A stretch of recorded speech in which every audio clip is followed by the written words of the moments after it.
Good morning. Today we're going to chat about the health consequences or the medical complications of obesity. All right. So obesity, I think most of us know what that is, but it describes a person who is overweight with an increased amount of body fat. Okay. In the UK, it's very common, 1 in 4 adults, 1 in 5 children aged 10 to 11, which isn't good. I've covered this in a previous session. How do you tell if you're obese? And the most widely used measurement is probably your body mass index, all right, which is your height to weight ratio. Now, I like to use the NHS BMI calculator. I use this all the time. Okay, let's share my screen. Okay, so can you see that? Give me a little nod. Excellent, right, okay. So if I go back, if you just Google NHS BMI calculator, calculate your body mass index, people over the age of 18, you shouldn't be pregnant, not with an eating disorder, or have a condition that affects your height, all right? You need your height, weight, ethnic background. That's really important, and that has made quite a difference because they've revamped how we calculate it because of that, which is good. So if I put in height in centimeters, you can change it to if you're a feet and inches kind of person. All right. So if I put in 172 and I put in 85 kilograms, let's see what this tells me. Then I'm going to pick Caucasian white person and the body mass index is 28.7. So you can see here 18.5 to 25 is healthy, amber is overweight, and then once you go into the obese area, it's red. Now, it can be very difficult talking about obesity and things like that. We know that. I use it as a clinical tool, okay? There are some patients that come into my clinic, though, who will have a BMI of 24, 25, and I'll get the measurements, their height and weight, before I actually see them, if I haven't met them before. And they have an issue with their waist circumference. So they may have problems with dyslipidemia. Okay, so their body mass index isn't actually indicating that they're that unhealthy, but their lipid profile is, and that's because they've got the weight around their abdomen. Okay, I then have other patients. You can imagine I've got a couple of PTs that come to my clinic for different reasons, and they have a higher body mass index, and they don't have issues. It's because they're very muscular. We know that. Okay, so it is a tool, and you just have to remember that. When it comes to waist circumference, can anybody remember the figures that I'm thinking about for males and females in centimeters? Because I'm not very good with inches. Is it meant to be half your height? Is that right? Ooh, I don't know if it's half your height. Mine, 82 centimeters, I think mine. Yeah, so when I it's worked 80 centimeters, more than 80 centimeters increases your health risk or your cardiovascular risk, and 94 for men. Okay. I'm going to show you something else here. So if we go back to the body mass index, I'm going to change that to Asian. Okay, I can pick any of the ethnic, but we're going to pick Asian. All right, so you can now see that BMI for a Caucasian person was 28.7, and they were in the overweight category. I've now, because I've changed the ethnicity, pushed them into the obese category. This is really, really important because I had a gentleman yesterday at clinic whose body mass index was 27. And when they're out walking in the street, obviously, compared to lots of other members of the population, they presume they're relatively slim and healthy, but unfortunately for the ethnicity, you're not. Okay, and that's really important, and it's really, really useful. And I have patients who may be Asian origin who have a body mass index of 24, 25, and they have problems with dyslipidemia.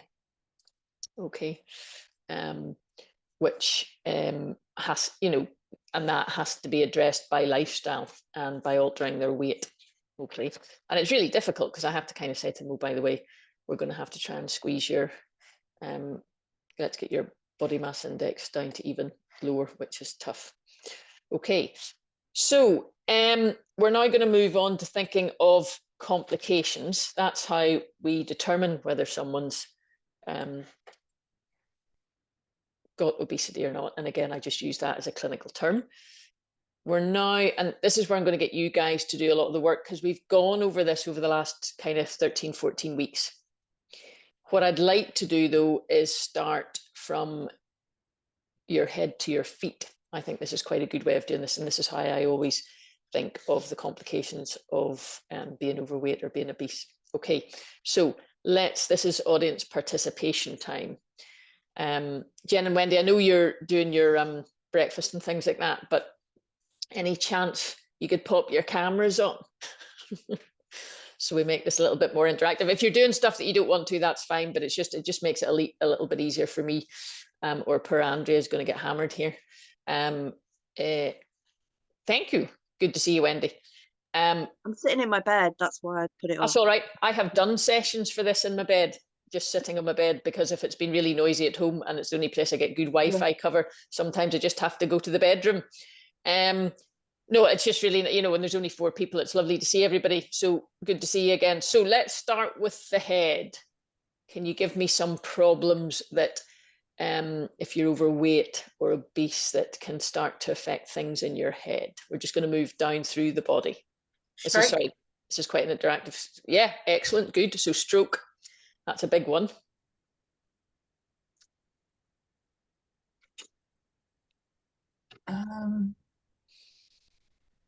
It's quite difficult after you've done stroke with the head. It increases your risks of cataracts, okay? Oh. And there's a correlation between cataracts and having diabetes as well. All right. Okay. You're on mute, Jen. I don't know whether that was for us. Sorry, but... I thought yeah, my neighbor has that. She actually just went in for her second surgery. So you don't have to be, not everybody that has cataract operations is overweight, but there is a correlation.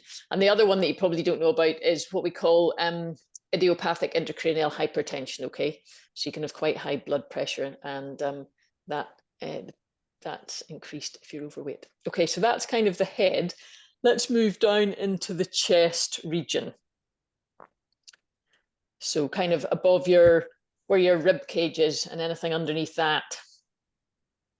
So problems with the heart attack. Yep. So heart disease. Yep, that's a huge one. Heart disease, and along with that, can you think of it? So kind of high blood pressure. That's kind of all related. Yeah, dyslipidemia, cholesterol. So you can have high cholesterol. Sorry. And also high triglycerides. That's another one of the fats we've chatted about. And again, don't worry if you're catching this. This is the end of my 14, 15-week stint. I'm going to go right back to the beginning. I'm off next week, but the week after I will go right back to the beginning, and we'll start from scratch if anybody's missed anything. So yeah, so your heart... Breathing problems? Breathing problems, yeah. Breathing. Excellent. So lung disease. When you lose weight, your asthma symptoms can be improved. Okay, it may not put it into remission completely, but your asthmas certainly can be better controlled if you lose weight. Obstructive sleep apnea, has anybody heard of that? Yeah.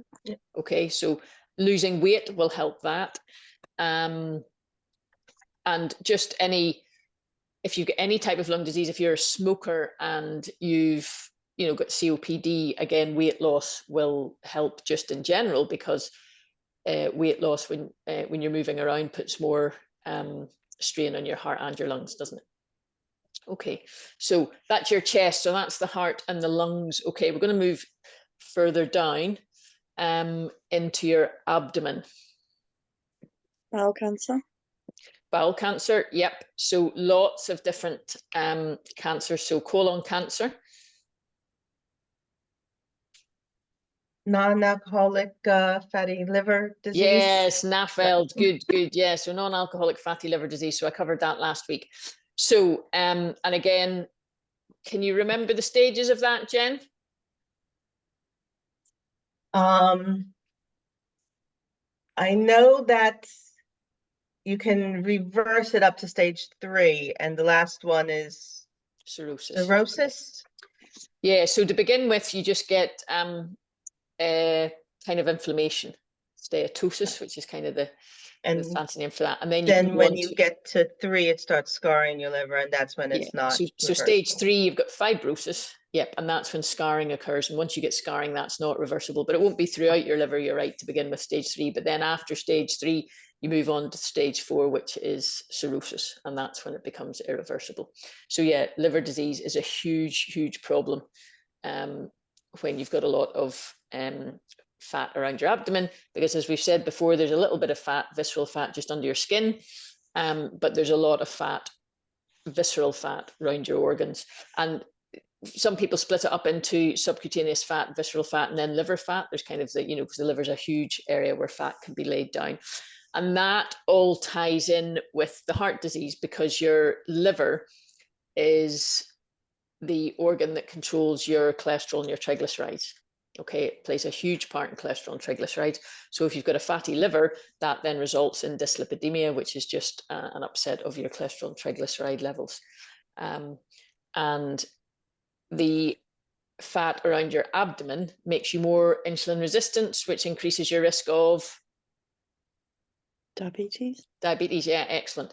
And when you increase your risk of diabetes, then you increase your risk of heart disease, etc., etc. And that's all tied in with high blood pressure and dyslipidemia again. So everything that's kind of going on between the bottom of your rib cage and your chest, your trunk, should I say, from your neck down to your pelvis, they're all closely linked. And if you have got, therefore, truncal weight or truncal obesity, when you've got a fatty liver, that increases your risk of heart disease, diabetes, dyslipidemia, and non-alcoholic fatty liver disease. And they're all very closely linked. If you've got non-alcoholic fatty liver disease, you've got an increased risk of type 2 diabetes. If you've got type 2 diabetes, we'd be looking out for non-alcoholic fatty liver disease. If you've got either of those, non-alcoholic fatty liver disease or type 2 diabetes, we're then thinking you have increased risk for heart disease. All right, so I've got, sorry. No, on you go, Wendy. I've got an adenoma on my liver. It's quite small and it's not changed. Is that linked to obesity, or is that just a weird thing? A weird thing, an incidental. Well, they told me it's nothing, but it is. It'll be an incidentaloma. It'll be one of those things that you probably only know about because you had a scan for whatever reason. Because I've got gallstone, yeah. And if you'd never had the scan, you wouldn't have known about it. Right. I could have one. I don't know. I've never had my liver scanned. Okay. No, that's not related to. All right. Can anybody tell me, in terms of non-alcoholic fatty liver disease, how that may be picked up? Blood tests, LFTs to start off with. Yeah, so your liver function tests can go off, and it's often because you don't feel it at the stages, at the stage 1 and 2, and even stage 3, you will not be aware that you have a fatty liver, and it's often picked up incidentally because you've gone to your GP or you're in hospital for whatever reason, you get bloods done and your liver function tests have gone off slightly. So essentially there are a couple of enzymes in your liver that are usually inside cells, and when your liver becomes inflamed, they therefore leak out into the blood, and we measure those. Okay. So there's another disease that is around your liver. I think Wendy's kind of alluded to it already. So you can get gallbladder disease. All right, so you've got an increased risk of gallstones if you're overweight. Have mine out. I always remember from medical school, and again, this is just things to allow me to allow us to remember things for exams. It was the 3 Fs. And female, fat, fair. Well, 4 Fs, I guess. Female, fat, fair, and 40 or over 40. Yeah. Okay, so that's essentially how we all remember that at medical school. I'm not even too sure if they did the stats and that now, whether that would be correct, but there must be something to it. However, it doesn't mean anybody who's slim people will also get gallstones. Okay, it doesn't, but it's just one of those things. They obviously found that there was an increased incidence in females who were fair, fat, 40. I don't know what the fair's got to do with it, no idea. But anyway, it's what we were all taught in medical school. And then there's one other organ that can be affected. Your liver becomes fatty. We've already alluded to that, but it's not just your liver that fat will be laid down in. Fat will be laid down in your kidneys and your pancreas. So being overweight can result in pancreatitis. And that can be closely linked to dyslipidemia. If you have very high triglycerides, you can get pancreatitis. By high triglycerides, the normal level of triglycerides is 2.3 millimoles per litre. when the triglycerides go above 10 millimoles per litre, you can have an increased risk of pancreatitis. And that's obviously quite a severe condition that can result in HDU or ITU admission. All right. We then, within the trunk area, in terms of cancer, we've already talked about colon cancer. There are lots of cancers that are related to weight. Breast cancer, increased risk of that if you're overweight. Uterine, cervical, pancreas, kidney, and prostate, all right, have all been linked to being overweight. So yeah, being overweight is a big, and I think presumably that's got to do with the fact that you've got a state of chronic inflammation. Okay, and then for females, moving further down into the pelvis, there are some gynecological issues if you're overweight. Any ideas about those? Prolapse? Possibly, yep. I was kind of thinking earlier on before you kind of get to that stage. I think prolapse, yeah, weight's not going to help, is it? But prolapse is possibly further down the line, especially if you've had a family, I think. That's kind of more of a mechanical thing. So from a hormonal point of view, has anybody heard of PCOS, polycystic ovary syndrome? Yeah. Okay, yeah. So PCOS and insulin resistance are quite tightly linked. There's a link there.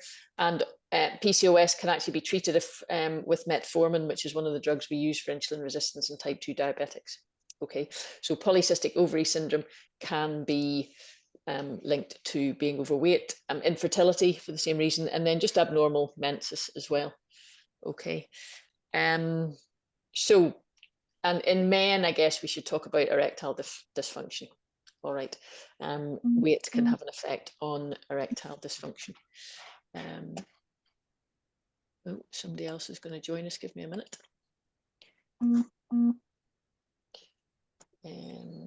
Okay. And now we are 6. Annette's just joining us. Okay. So, good morning, Annette. Right, Annette will be with us in a minute. Okay, so moving down towards the legs, can we think of anything that's sore in your limbs? Thrombosis? Yep, so deep vein thrombosis, yep. Or vascular disease, is that the same thing? No, it's not actually. That's really good. So, and I actually do that on a Thursday. I do the difference between venous disease and arterial disease. But you're right, yeah. So peripheral vascular disease, and that is the same disease that's happening in your heart when you have a heart attack or angina, and also if you have a stroke. So yeah, peripheral vascular disease is one. And then venous disease, so you can get DVTs, deep vein thrombosis, or phlebitis. So that's venous stasis, and you'll get changes, color changes in your skin, in your legs, that you can often see. Gout is another one. So you can get gout in lots of different joints, but we always kind of think of the big toe. All right, so that's why I'm thinking more in the legs. And gout's all tied in with metabolic syndrome, isn't it? Which is metabolic syndrome. We're thinking of high blood pressure, triglycerides, low HDL, diabetes, and being overweight. If you get 3 or 4 out of those, you've got what we call metabolic syndrome. And then another one is in your legs, you often think of as osteoarthritis. Okay, if you're overweight, you will be putting more weight on your joints, whether it be your hips, your knees, or your ankles. So your weight will affect your arthritis.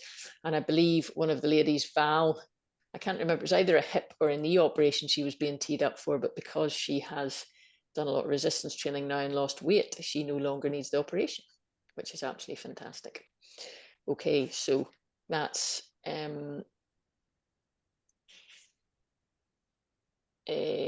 basically from head to toe. Okay, now I'll just show you this. I'm going to share the screen again. Okay, so this is my cheat sheet. All right. So that kind of gives you a resume of what I've been chatting about. So if we start in the head, you can see we've got problems with intracranial hypertension, stroke and cataracts. We move down into the chest, we've got lung problems, whether it be obstructive sleep apnea. And then we've got the heart, so we've got coronary artery disease, and then just with abdominal weight diabetes, dyslipidemia, hypertension, high blood pressure, and then non-alcoholic fatty liver disease. And then we're going to have problems with our pancreas as well, because it can become fatty. And then gynecological abnormalities, and then obviously there's an increased risk in quite a few of the cancers if you're overweight, and then arthritis when you go into the legs, and gout and peripheral vascular disease. Okay, so the good news is if you turn it around, lose some weight and alter your lifestyle, you can obviously reverse lots of these things. Now, there are other problems that they're not specifically referred to in the slide I've just shown you. You can have increased sweating. That can be an issue for some people if they're overweight, which will be decreased when you lose weight. Snoring. So obstructive sleep apnea is when you actually stop breathing when you're sleeping, but snoring can be an issue, and that can be an issue for everyone else in the household. You can also have difficulty doing physical activity because you get decreased mobility when you're overweight. And that's one of the things that hopefully if your program is done properly, that will change as you lose weight. And I remember one of the ladies that I went through with, it was lovely. She was in Elite with me, and she was, when I was actually going through TSD, and she explained that when she started, she had to get furniture, you know, to get up off the floor, she had to use furniture to kind of lean on, and she didn't have to do that anymore, which was actually fantastic. And next thing, she was on a bike and doing all sorts of things, and she did Tough Mudder, you know, so that's quite a jump, you know, from having to use the sofa or a table to lean on to get up off the floor to doing Tough Mudder is a huge change in mobility, which is absolutely fantastic. If you're overweight, you can feel more tired. Now, that might be just because of your sedentary lifestyle. It might be because you've got diabetes or you're insulin resistant, which can often make you feel more tired. It might be just because you're carrying a lot of weight around. If you think about it, I always go back to this, Alex, you know, say whatever weight you've lost, put it in a backpack. So if you've lost 10 kilograms, you put that in a backpack and you hoof that around all day, you're going to feel more tired, I would suggest, by the end of the day. Joint and back pain can be issues. And then there's the kind of mental health issues with being overweight. Can anybody tell me anything about that, or any suggestions about how that can affect you? Well, depression, I suppose, but kind of links into all the other feelings, isn't it, that you go through when you know, feel worthless. Or I can just, from experience, you know, when I was overweight, I was like, I'm fat, I'm an idiot, I'm stupid. It all compounds into feeling just miserable. Yeah, it's pretty grim. And the lady that was on Monday night, I was listening to, I didn't listen to it live on Monday night, but I listened to the playback thing.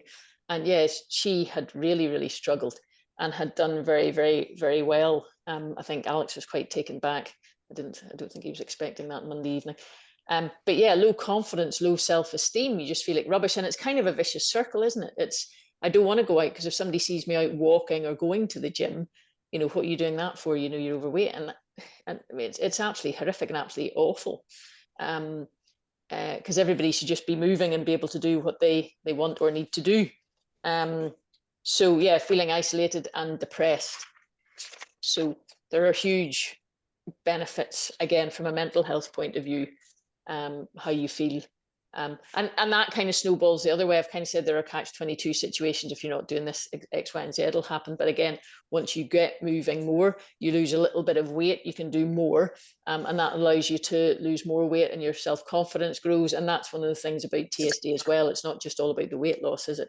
And I'm always really impressed with the stories on the inner circle about people, oh, didn't like my job, just jacked it in, I'm away off to do whatever kind of thing, and they've got another job, which is just absolutely fantastic. So it's changing lots of things, isn't it? Which is really good. Okay, has anybody got any questions about any of that? I just want to ask a question about the waist measurement we started with. So I always measure my waist and my abdomen. Right. Okay. Because yeah, I've got a lot of like flabby skin around my stomach, so my abdomen always measures more than. Well, it depends. So I used to always think that, this is quite funny actually, and quite odd considering I'm actually went to medical school. I used to always think of my waist where my hips actually are. Are you with me? Yeah. Because to me, my waist is where my top of my trousers are, right? But that's not your waist. That, well, it depends what type of trousers. If you're Simon Cowell, that is your waist. If you're not Simon Cowell, that's your hips. So when I started in TSD and I started tracking all my measurements, I had to Google it. I Googled it because there's loads of things, images online that show you where you should be measuring. So if you remember with your waist measurement, it is not where you think your waist is. It is actually up in your abdomen, because it's usually just above your belly button. So you need to find, if you Google this, you'll find it's the bottom of your rib cage, which is actually far down, because if you go to the bottom of your rib cage at the side, that's actually quite far down. And the top of your hips, which is the big bony prominence on right. There's not a lot of space between the top of your hips and the bottom of your ribs. It's only about that. Okay. Yeah. So you find, and it's the midpoint between those. And in most people, not everybody, because everybody's different, it's just above your umbilicus. Okay. You then put the tape round. So it is really, so your waist is a lot further up, and it is just above your umbilicus. And then you can't be doing your beach pose either and soaking it all in. It's supposed to be when you're relaxed. So you put the tape round until it's reasonably tight, and then you relax and you see what your measurement is. Okay. So that's how, so it's not, I kind of, and I guess before I started measuring those things, because I guess before I'd only ever done my weight, I hadn't done my thighs, my waist and my hips before. The waist is the one I think is most critical in terms of cardiovascular risk, because that's the one that's telling you what's going on, where, around where your liver and things like that is. But yeah, if you Google it, you'll find that there's diagrams and everything that show exactly where it should be done. There will be a bit of variation of where you're measuring it every week, but I think the more you do it, if you've been doing on the program for 3 or 6 months or whatever, you should be getting a dab hand at it, because you do it every week. And I find that is the one, and this will be different for everybody. My thighs and my hips stay fairly static and have done since I lost my weight, but the waist is the one where it came off last and will go on first. Okay. And that's, again, probably genetically, I'm just genetically predisposed. I was always saying to Tristan, I said, about these two little chubby bits at the side. And, and if you relax at all, or, you're away doing whatever, I haven't put on a ton of weight, but if anything's going to go on, that's exactly where it goes on. And that increases my waist circumference. But that's quite good though, because I kind of know when I need to rein it in. Because you know yourself that, because I'm now 3.5 years down the line, and it's always a work in progress. I'm tweaking all sorts of things, but I tweak different things now. But I still know when, I'll do my waist every so often and think, oh, right, okay, need to kind of rein that in a little bit. And that's exactly where it'll go on. Because you lose weight from all sorts of places. I remember it was a long time before anything came off my waist. It was coming from everywhere but my waist, under my arm, my chest, and down around my legs, around my thighs and stuff. And I was like, really? All the places you don't really care about. But anyway, but yeah. So, but that's how you do your waist. Any other questions? So the doctor told me once that losing 5% of your body weight was significant and reduced risk significantly. But obviously what you've just said about around your waist, is that true, or is it the waist more important? No, it is. And losing 5% of your body weight is good, and it does improve all your health markers. And you can actually, if we chatted last week about non-alcoholic fatty liver disease, what's happening to your liver won't be apparent straight away, okay, because you will lose weight from other areas in your body. But the exercise I chatted last week, even exercising and just moving more, will help your liver. So your liver will be more healthy when you alter what you eat and when you move, even if you haven't got any recorded weight loss. And you've got to remember, because if you're doing the resistance training and you've got the weight loss, but the weight loss is, your weight hasn't moved in a couple of weeks, but your measurements are changing, that will all be improving your health, all of it. All right. So yeah, 5% is really good. And I think that's one of the figures they use, you know, aim to lose 5% to begin with, kind of thing. You're only really as good as the first kilogram you lose, though. It's all very well saying somebody needs to lose 10, 20, 30, 40 kilograms, but you're only ever as good as your first kilogram. And being a kilogram lighter is better than what you were the week before. Do you know what I mean? Because you will be altering lots of things. And I think that's one of the things I realize more now. Being overweight and having weight around your abdomen, etc., all results in kind of a chronic inflammation. You know, it's not an inflammation the same as you've cut your finger and it was inflamed because, you know, your cells are fighting to make sure you don't have an infection. It's not quite the same thing as that, but there are inflammatory processes that go on. And that's all related to adipose tissue, your fat tissue in the body. Now, we kind of just thought that was just where we stored fat. It is where we store fat, but it's a very metabolically active tissue and produces lots of chemical messengers that are involved in inflammation.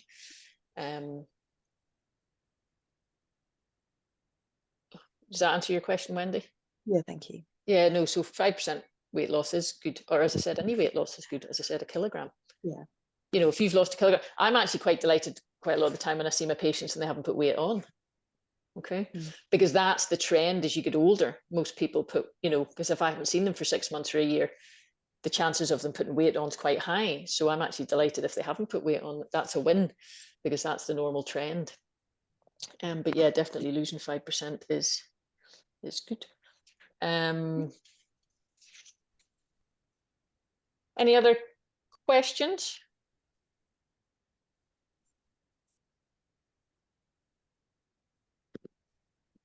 The other thing that I didn't mention was you'll also have an increased risk of chronic kidney disease. Okay, that is associated with getting older as well. You know, if you're 70, you're more likely to have kidney disease than when you're 40. But the kidney disease you get when you get older can be related to being insulin resistant or having diabetes. Increased blood pressure will increase your risk of chronic kidney disease as well, which obviously is related to being overweight as well. And having a high cholesterol. So the same process that affects your heart and your head for a stroke and your legs, those fatty deposits also build up in the vessels that supply the kidneys. So therefore you have problems with your kidneys as you get older. And it's kind of, again, one of those catch-22 things. When you've got kidney disease, you increase your cardiovascular risk as well. What can help it? Again, weight loss, controlling your blood pressure, and anybody with quite severe kidney disease would probably be on a lipid-lowering therapy to tackle the cardiovascular risk.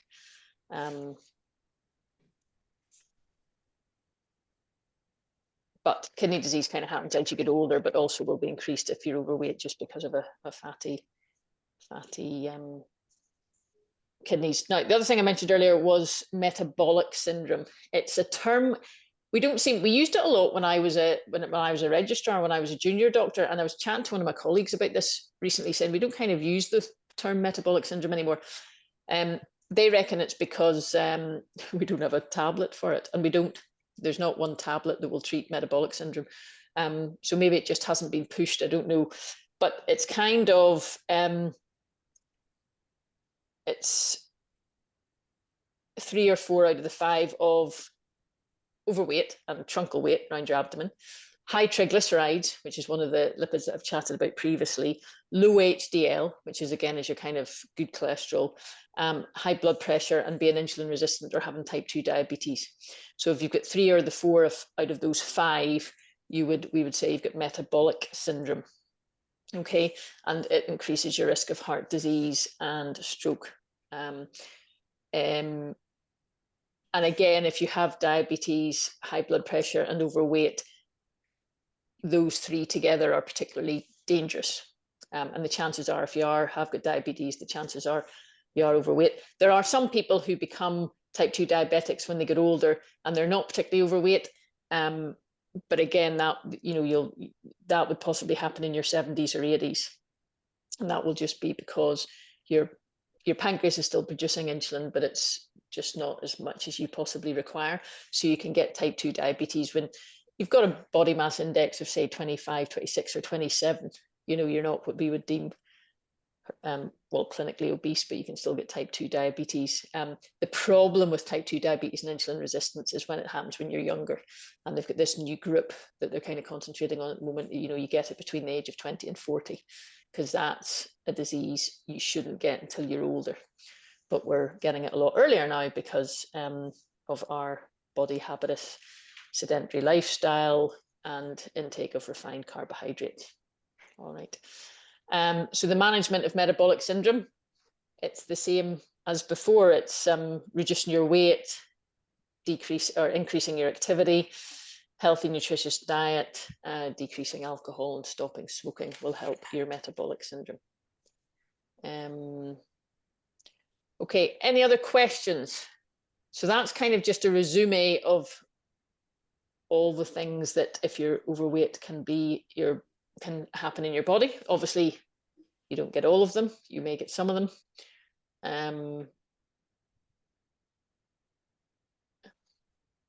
Any questions? Nope. Okay. Right. So I'm not here next week, and the week after that, I will be starting back at the beginning. Cardiovascular, the basics, cardiovascular risk, I think the basics, cardiovascular disease. So that's not next week, but the week after. So that was quite a good thing to kind of round up today with. And Wendy, going back to your point, I think, you know, 5% weight loss, 10% weight loss. I think any weight loss helps all of these. Okay. Yeah. I just can't think, not unless you're underweight, I can't really think of any, you know, or you've got an eating disorder or something. I can't really see any cons, you know, there are lots. No, I just remembered it because it was something they'd said to me. Yeah.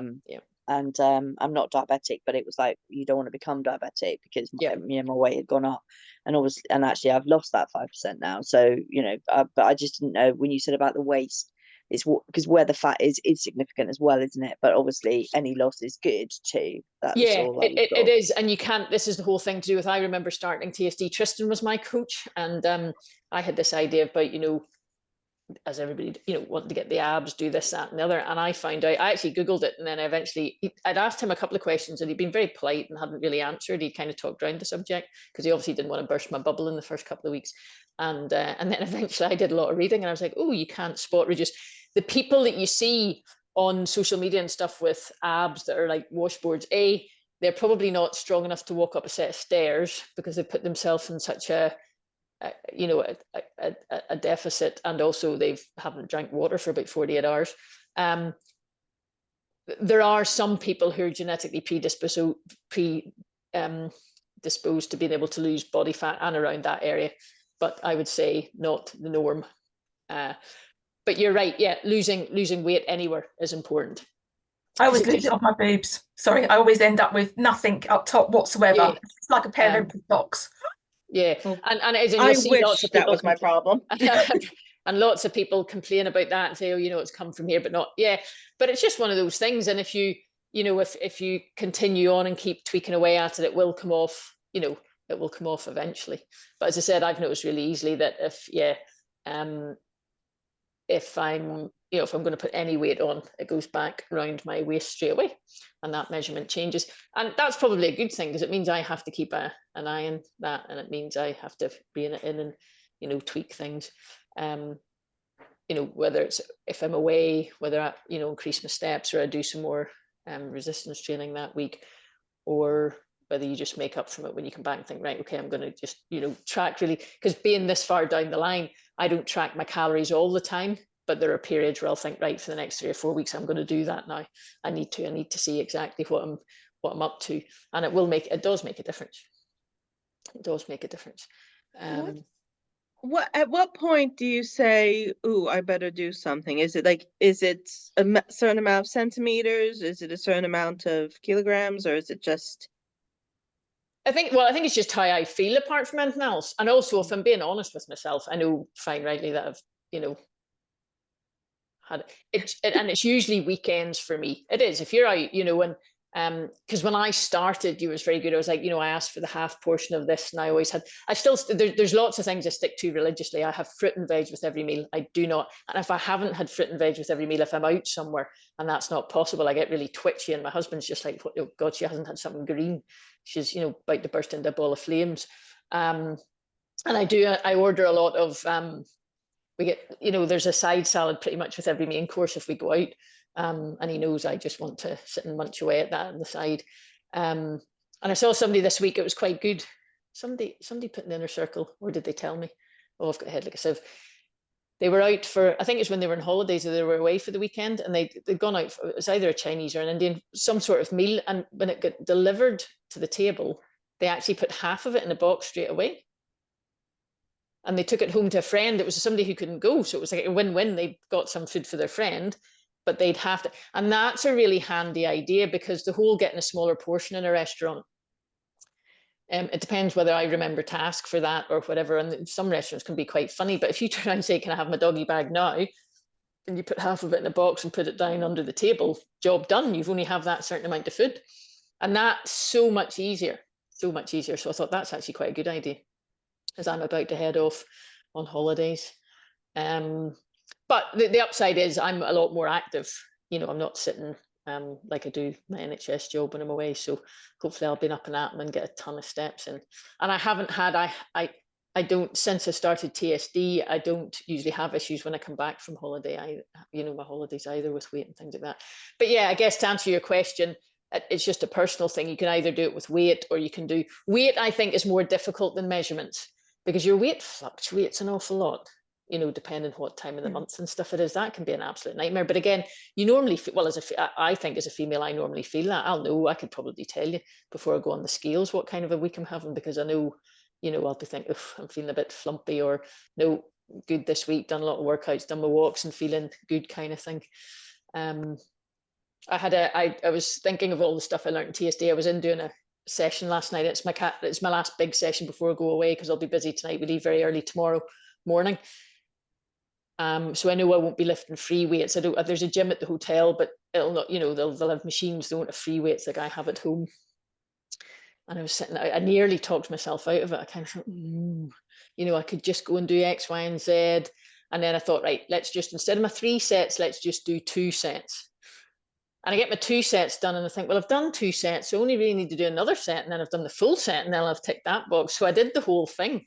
But the psychology behind what was going on in my head last night, I'm sure everybody else would have had an absolute field day with. But it's all very much about getting your stuff on. Okay, Wendy, lovely to see you this morning. I shall catch up with you in a couple of weeks' time. I don't know any of you guys if you're rolling on to the Thursdays now, if you've completed the 14 weeks, but if not, you can catch me at the beginning again. All right. I was going to say, Fra said to me the other day, do you enjoy your resistance training? And I was like, enjoy? I said, I don't ever want to get up and do it. I enjoy it when I'm doing it and I feel great afterwards, but I never want to do it to start off with.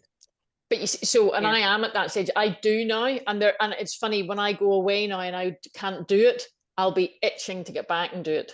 Yeah, I think this week it was just, there's loads, you know, I'm trying to get work stuff finished off, and then I'm trying to get everybody ready to go on their holiday, and that it's just manic. And I just thought, right, no, I'll do it. And everybody was out last night. My husband and my son were both out, and I was like, right, I've got time to do this. I had no excuse, but it was good, and I did it. And I felt, yeah, as you said, I felt great after, and I was so glad I did the whole lot. So it was good, but it just shows you sometimes you're just like, ugh. But no, it was good. Right, well, look, lovely to catch up with you. Hope you all have a great couple of weeks, and I shall catch you at the other side. Have a fantastic holiday. Enjoy okay, yourself. thank you very much. Holiday. Okay, see you on Thursdays going forward. Okay, bye. Thanks, Caroline. Bye.